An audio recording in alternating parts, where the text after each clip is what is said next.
Hello बच्चों, नमस्कार। स्वागत है आप सभी का आपके अपने YouTube चैनल पे नीट फिजिक्स सीपी सर। तो बच्चों, अभी तक हम लोगों ने डिस्कस किया था, वेक्टर के 2 लेक्चर पढ़ चुके थे। आज थर्ड लेक्चर की बारी है और पहले 2 लेक्चर्स को जिन बच्चों ने नहीं देखा है तो वो एक बार जरूर देखें। बेसिक उसमें वेक्टर का सारा है, ठीक है। तो आज हम लोग मूव कर रहे हैं बच्चों टाइप्स ऑफ वेक्टर पे। तो टाइप्स ऑफ वेक्टर की अगर हम बात करते हैं, ये थ्योरेटिकल पोर्शन है। तो टाइप्स ऑफ वेक्टर की अगर हम बात करें बच्चों, तो कोलीनियर वेक्टर क्या होते हैं? जो एक ही लाइन में लाई करते हैं। वेक्टर ए, वेक्टर बी और vector C, these are collinear. को इनिशियल वेक्टर, ऐसे वेक्टर जिनका इनिशियल पॉइंट सेम हो। तो vector A, vector B, vector C और vector D, they have same initial point. ठीक है बच्चों, आसान है। अब पैरेलल वेक्टर, अगर 2 वेक्टर बच्चों पैरेलल हैं तो क्या होगा? मान लेते हैं जनरल फॉर्मेट में हमने वेक्टर लिया a बराबर ए X I cap plus A Y J cap plus A Z K cap, b बराबर B x I cap plus B Y J cap plus B Z K cap. तो these vector are parallel, ठीक है। तो अगर हम बात करते हैं बच्चों पैरेलल वेक्टर हैं, तो पैरेलल वेक्टर की अगर हम बात करें तो पहली कंडीशन क्या है पैरेलल वेक्टर की बच्चों? पहली कंडीशन क्या है? तो पहली कंडीशन है थीटा मस्ट बी 0 डिग्री। और दूसरी बात क्या है? अगर इनके कोफिशिएंट का रेशियो निकालते हैं तो पॉजिटिव कांस्टेंट आएगा।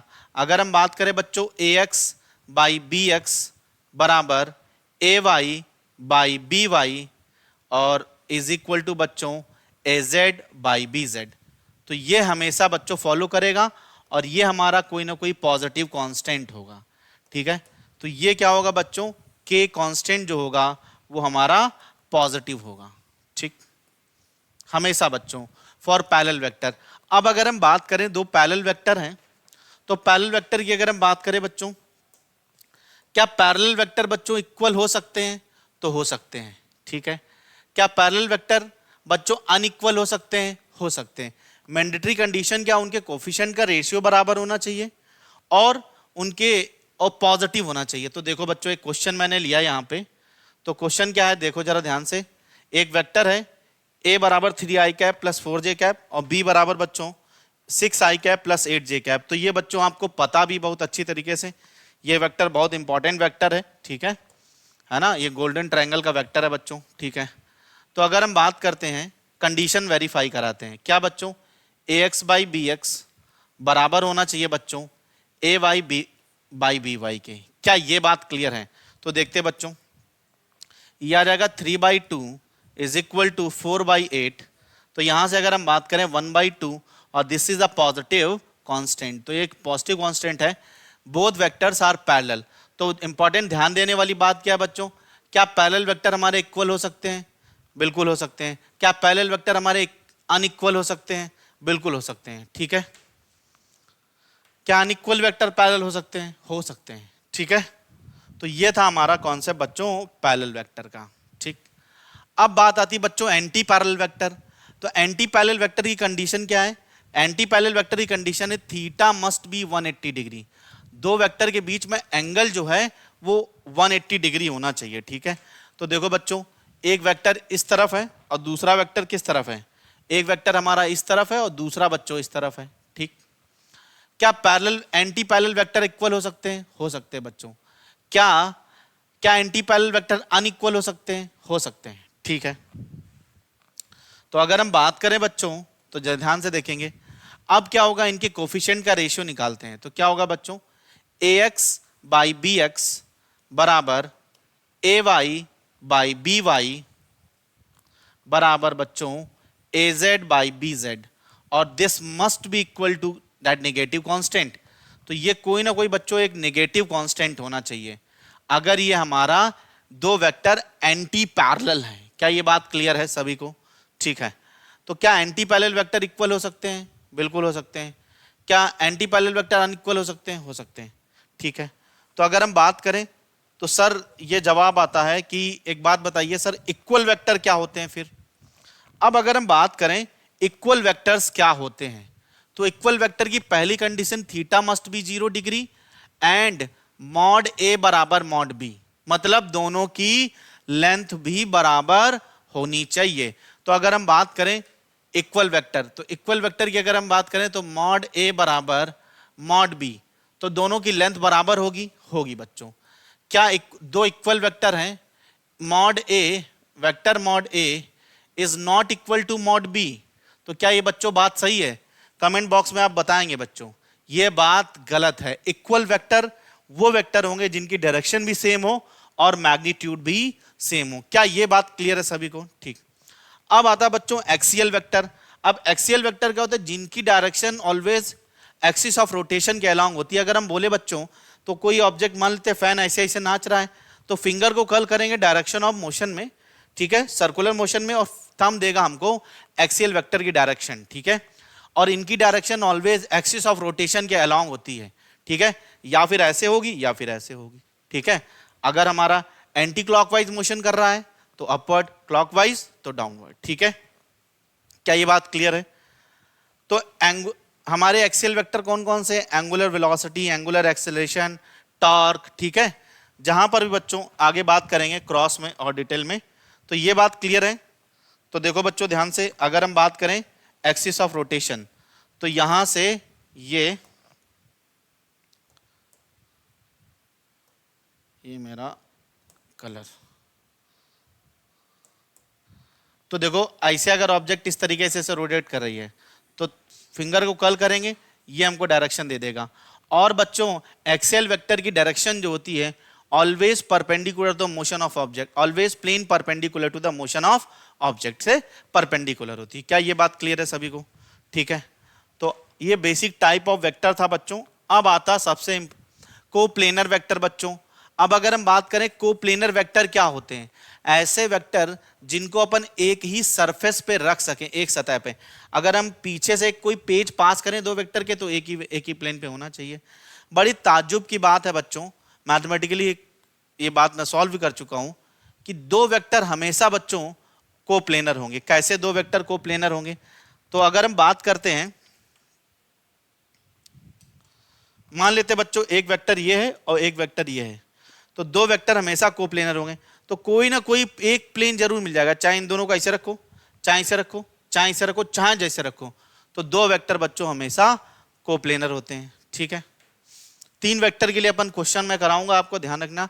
तीन वेक्टर हमारे कोप्लेनर हो सकते हैं और नहीं भी हो सकते हैं, डिपेंड करता कंडीशन के ऊपर। मैं उसका न्यूमेरिकल आगे सॉल्व कराऊंगा, ठीक है। अब हमारा सबसे इंपॉर्टेंट बच्चों आ गया यूनिट वेक्टर। अब सबसे इंपॉर्टेंट बच्चों आ गया हमारा आठवां यूनिट वेक्टर। यूनिट का मतलब बच्चों वन और वेक्टर मतलब सदिश। तो ऐसा सदिश जिसका मैग्नीट्यूड वन हो, ठीक है। तो अगर हम बात करें तो ये बच्चों था तो हमने आपको कहानी बताई थी। क्या कहानी बताई थी? तो पहले ये था बच्चों ए, तो सब इसको कहते थे ए, है ना, कोई इसकी इज्जत नहीं थी समाज में। लेकिन बच्चों फिर इसको मिली डायरेक्शन, दिशा, तो इसकी वैल्यू बढ़ गई बच्चों। लेकिन डायरेक्शन मिलने के बाद जब इसने अपनी मंजिल को अचीव कर लिया तो बन गया ए कैप, तब इसको बच्चों डिग्री मिल गई, कैप। तो फॉर्मूला क्या होता? Vector A by mod A. क्या होता बच्चों? Vector A by mod A. Mod मतलब मैग्नीट्यूड। तो किसी वेक्टर को अगर उसके मैग्नीट्यूड से डिवाइड कर दे तो हमें क्या मिल जाएगा? Unit vector. तो यूनिट वेक्टर के पास क्या होता है? मैग्नीट्यूड वन और इट हैव ओनली डायरेक्शन। तो vector one into direction, one उसका मैग्नीट्यूड। तो ऐसा वेक्टर जिसके पास सिर्फ मैग्नीट्यूड होता है उसे बच्चों, जिसके पास सिर्फ डायरेक्शन होती है उसे यूनिट वेक्टर बोलते हैं, ठीक है। क्या ये बात क्लियर है? ठीक। A vector whose magnitude is one, it only have direction, is called बच्चों यूनिट वेक्टर, ठीक है गाइस। अब यूनिट वेक्टर की अगर हम बात करें तो निकालते कैसे हैं? तो जनरल फॉर्मेट में अगर मैं आपको दिखा देता हूं बच्चों, तो यूनिट वेक्टर निकालते कैसे हैं बच्चों? तो देखो जरा ध्यान से। एक मैंने वेक्टर लिया ए बराबर ए X I cap plus A Y J cap plus A Z K cap. तो यहां से अगर हम बात करते हैं, हमें निकालना ए कैप, तो ए कैप बराबर क्या होगा? That is vector A by mod A. तो वेक्टर ए तो वही लिखा हुआ बच्चों, क्या होगा? A X I cap plus का A Y J cap plus का A Z K cap. Divide करते हैं under root of coefficient of I का square that is A X square और प्लस का ए वाई स्क्वायर और plus का बच्चों ए जेड स्क्वायर। क्या ये बात क्लियर है? ठीक, आज की क्लास बहुत इंपॉर्टेंट है, बहुत सारी चीजें अपन सीखने वाले हैं। तो ऐसा वेक्टर जिसका मैग्नीट्यूड 1 हो that is called unit vector, it only have direction. तो बच्चों हमने देखा कैसे निकालते हैं यूनिट वेक्टर, अब आगे देखते हैं। तो हमारे पास 3 वेक्टर दे रखे हुए हैं और हमको इन तीनों वेक्टर का बच्चों यूनिट वेक्टर निकालना है। तो मेरे ख्याल से आप निकाल लेंगे, ठीक है। 3 वेक्टर दे रखे हुए, तीनों वेक्टर का हमें यूनिट वेक्टर निकालना है, ठीक है। तो सबसे पहले क्वेश्चन उठाते हैं बच्चों ए। तो ए बराबर क्या दे रखा हुआ है 3i cap plus 4j cap. तो वेक्टर ए हमारा है बच्चों that is 3i cap plus 4j cap. तो अगर मैं यूनिट वेक्टर ऑफ ए निकालना है तो बच्चों जाहिर सी बात है लिखेंगे A cap is equal to vector A by mod A. क्या ये बात क्लियर है? तो वेक्टर ए कितना है बेटा 3i कैप प्लस का 4j cap divide by under root of A square, 3 का स्क्वायर बच्चों 9, 4 का स्क्वायर 16, 16 9 25। तो मैं एक स्टेप और लेता हूं बच्चों। तो यहां पर अगर हम बात करते हैं तो आ जाएगा 3i cap plus 4j cap divide by under root of 9 और प्लस 16 9 25।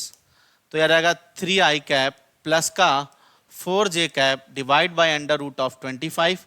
तो यूनिट वेक्टर जो हमें ए कैप चाहिए था बच्चों, हमारे पास ए कैप आ गया दैट इज कितना आया जरा देखिए बच्चों। तो याद आएगा बच्चों 3i कैप और प्लस का 4j cap divide by 5। This is our answer. तो ये बच्चों हमारा आंसर है, ठीक। अब अगर हम बात करते हैं दूसरे क्वेश्चन की, तो दूसरा क्वेश्चन क्या है, ठीक। दूसरा क्वेश्चन क्या है, बी वेक्टर दे रखा है हमको 3i कैप, मतलब i cap plus j cap plus k cap. तो देखते हैं बच्चों बी नंबर सवाल क्या था। एक बी वेक्टर दे रखा हुआ है हमको i cap plus j cap और प्लस बेटा k कैप। तो we have to find mod vector B cap. तो बी कैप का फॉर्मूला क्या बनेगा बेटा vector B by mod B. क्या ये बात क्लियर है बच्चों? तो ए कैप का formula vector A by mod A और बी कैप का बच्चों vector B by mod B. तो यहां से हम लिखते हैं बच्चों i cap plus j cap plus k cap. तो यहां पर बच्चों देखो ध्यान से आई जे के लिखा हुआ, तो सब जगह पे 1 लिखा हुआ है। तो बच्चों 1 का स्क्वायर और 1 का स्क्वायर और प्लस 1 का स्क्वायर। तो बी कैप बराबर कितना आ गया, B cap is equal to I cap plus J cap plus K cap divide by under root of 1 plus 1 plus 1 that is I cap plus J cap plus K cap divide by √3, ठीक है। तो ये हो गया हमारा सी। तो बचा है बच्चों सी पार्ट, देखते हैं सी पार्ट। तो सी पार्ट मैं यहाँ पे कर देता हूँ, मेरे ख्याल से आप लोग कर पा रहे होंगे, ठीक है। तो मैं सी पार्ट यहाँ पे कर देता हूँ बच्चों।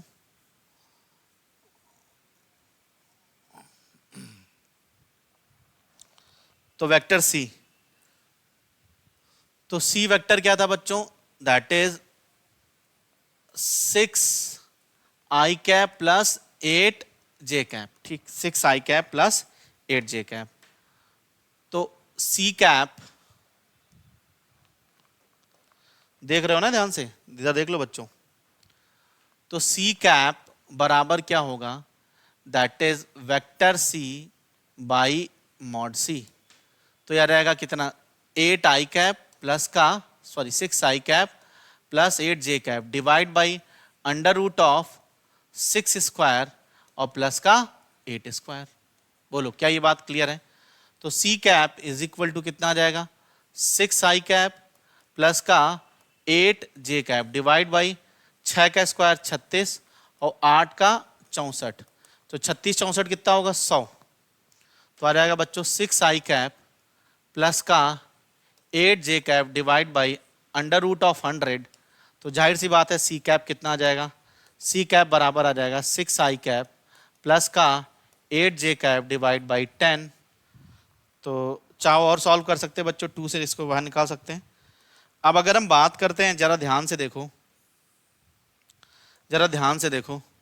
अगर मैं यहां से सी कैप को थोड़ा सा और सॉल्व करता हूं, जरा ध्यान से देखिएगा, तो यहां से पूरे से 2 कॉमन ले लेता हूं, तो आ जाएगा 3i कैप प्लस का 4j कैप बाई 5। क्या बात है, मैंने क्वेश्चन इसीलिए उठाया था बच्चों, देखना है ध्यान से। तो देखो अगर हम बात करें हैं, ये दोनों वेक्टर वेक्टर ए और वेक्टर सी, दोनों वेक्टर कैसे हैं? दोनों का यूनिट वेक्टर सेम है क्या बच्चों? हाँ सेम है। तो अगर जिन वेक्टर्स का यूनिट वेक्टर सेम है तो उनको अपन पैरेलल वेक्टर भी बोल सकते हैं। जरा देखते जा, तो पैरेलल वेक्टर निकालने की, तो हमने बोला बच्चों vector A is parallel to vector B, नहीं vector C, vector A is parallel to vector C. तो देखो इनके कोफिशिएंट का रेशियो निकालते हैं, ax बाई सी एक्स, तो यह आ जाएगा 3/6 बराबर 4/8 बराबर बच्चों 1/2। तो दीज वेक्टर आर पैरेलल। तो यहां से क्या बात पता चली बच्चों कि दो पैरेलल वेक्टर का यूनिट वेक्टर सेम होगा, मतलब डायरेक्शन सेम होगी उनकी, तो यूनिट वेक्टर सेम होगा, उनकी लेंथ अलग अलग हो सकती है, मतलब मैग्नीट्यूड उनका अलग अलग हो सकता है। क्या ये बात क्लियर है? ठीक, देख लो बच्चों, सवाल कर लो रोक के अपना आराम से।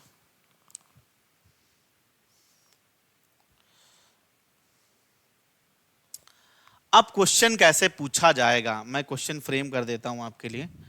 तो क्वेश्चन क्या होगा बच्चों? क्वेश्चन होगा एक वेक्टर दे रखा a is equal to 3i cap plus 4j cap. क्या दे रखा है? a is equal to 3i cap plus 4j cap, और b वेक्टर दे रखा है i cap plus j cap. तो पूछेगा बच्चों कि find vector c whose magnitude is equal to whose magnitude is equal to vector b in direction of a। तो क्या पूछेगा? Find vector c in direction of a whose magnitude is equal to vector b। तो जिसका बच्चों magnitude किसके बराबर हो? Vector b के बराबर हो, और डायरेक्शन किसकी हो? वेक्टर a की हो। तो डायरेक्शन वाला वेक्टर बच्चों कैप वेक्टर होता, तो c वेक्टर को ऐसे लिखेंगे, c बराबर a cap into mod b, या ऐसे भी लिख सकते हैं बच्चों, that is a cap into vector b। ठीक, a cap into vector b। चला देखते हैं बच्चों, क्वेश्चन करते हैं कैसे करेंगे। तो a की बच्चों तो अपन को डायरेक्शन चाहिए, तो vector c is equal to a की डायरेक्शन, तो डायरेक्शन वाला vector unit vector 3i cap plus 4j cap divide by under root of 3 का स्क्वायर 9, 4 का स्क्वायर 16, और मॉड b बच्चों चाहिए। तो b का बच्चों मैग्नीट्यूड चाहिए इनटू मल्टीप्लिकेशन में b का मैग्नीट्यूड। तो मैग्नीट्यूड निकालने के लिए तो देखो बच्चों यहां पर 1 लिखा हुआ है, मन की निगाहों से देखो 1 लिखा हुआ है, यह आ जाएगा 1 स्क्वायर और प्लस का 1 स्क्वायर।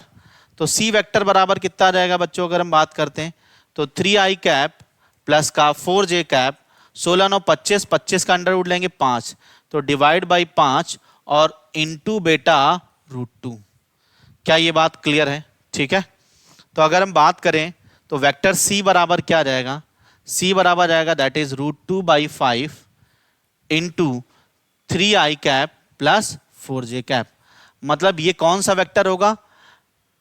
जिसकी डायरेक्शन होगी a की और मैग्नीट्यूड होगा b का। क्या ये बात क्लियर है?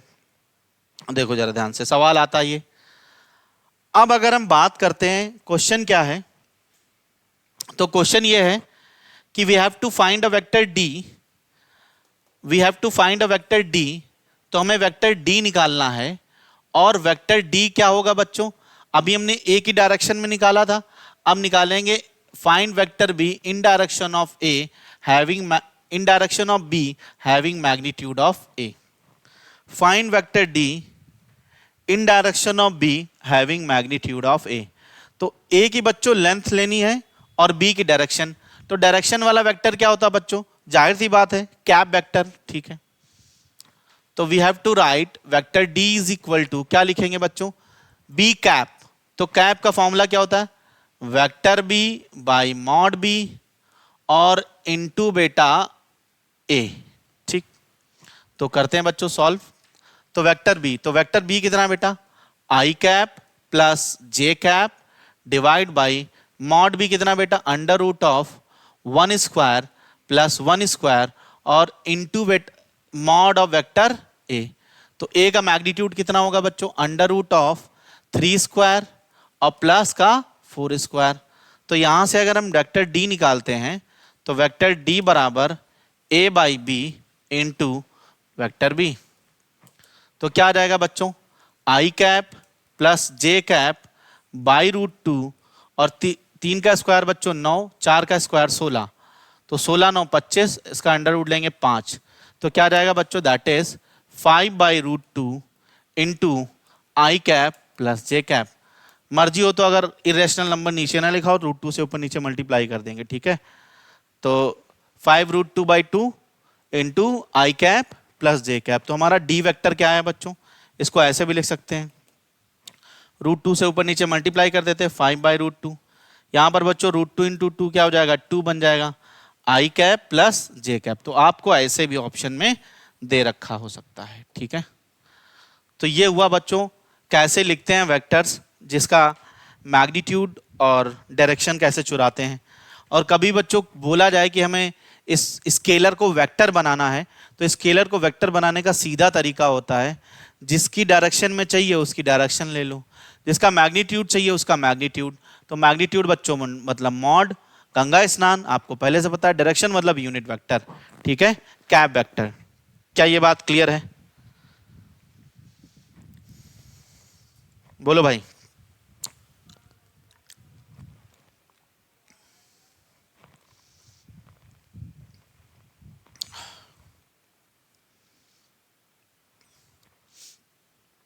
अब बच्चों इंपॉर्टेंट बात है पोजीशन वेक्टर, और ये अपन यूज करेंगे WPE में, वर्क पावर एनर्जी में। तो समझना होता है बच्चों पोजीशन वेक्टर। तो अगर हम बात करें पोजीशन क्यों डिफाइन करते हैं, अब देखो बच्चों ध्यान से, अभी तो मतलब वॉर वाली सिचुएशन चल रही है ना। ऑपरेशन सिंदूर कल रात को 1:30 बजे किया गया है। तो अगर सटीक हमला करना हो तो क्या चाहिए हो बच्चों, कोऑर्डिनेट चाहिए होगा, पोजीशन चाहिए होगा 3D में, XYZ, ठीक है। तो हमें बच्चों पोजीशन वेक्टर भी क्या बताता है, पोजीशन ऑफ पॉइंट। अगर हम आपसे पूछे what is position, what is my position inside this room, तो आप जाहिर सी बात है आप जरा सोचिए फिर मुझे बताइए। तो आप बोलेंगे बच्चों की फ्रंट। अगर आप मेरे सामने बैठे होंगे तो आपके रिस्पेक्ट में बच्चों मैं फ्रंट में हूं, क्योंकि आपने इस बोर्ड को रेफरेंस मान लिया है। अगर यही बात मैं पीछे से पूछूं कि with respect to this that door, तो उस डोर के रिस्पेक्ट में बच्चों मेरी पोजीशन क्या है, बैक। तो रेफरेंस पॉइंट डिपेंड करता है कि कहां से अपन पोजीशन फाइंड कर रहे हैं। जनरली अपन क्या करते हैं, किसी भी पॉइंट की position with respect to origin find करते हैं, ठीक है ना। ओरिजिन के रिस्पेक्ट में निकालते हैं बच्चों, ठीक है। अब अगर हम बात करते हैं तो इस पॉइंट की पोजीशन अपन को निकालनी है।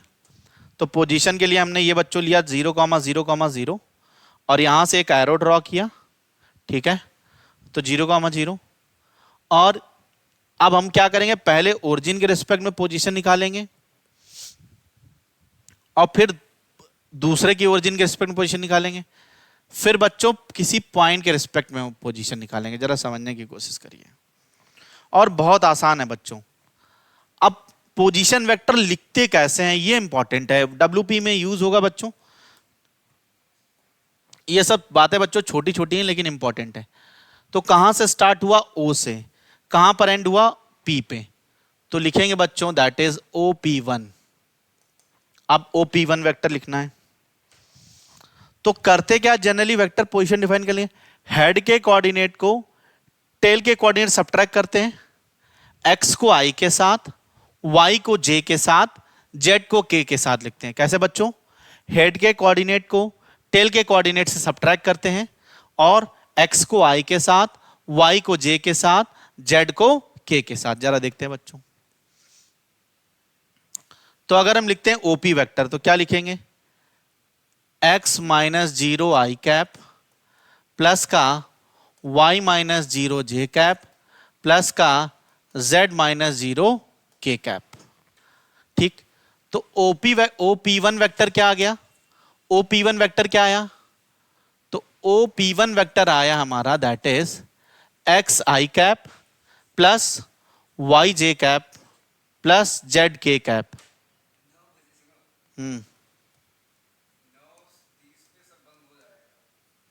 ठीक है,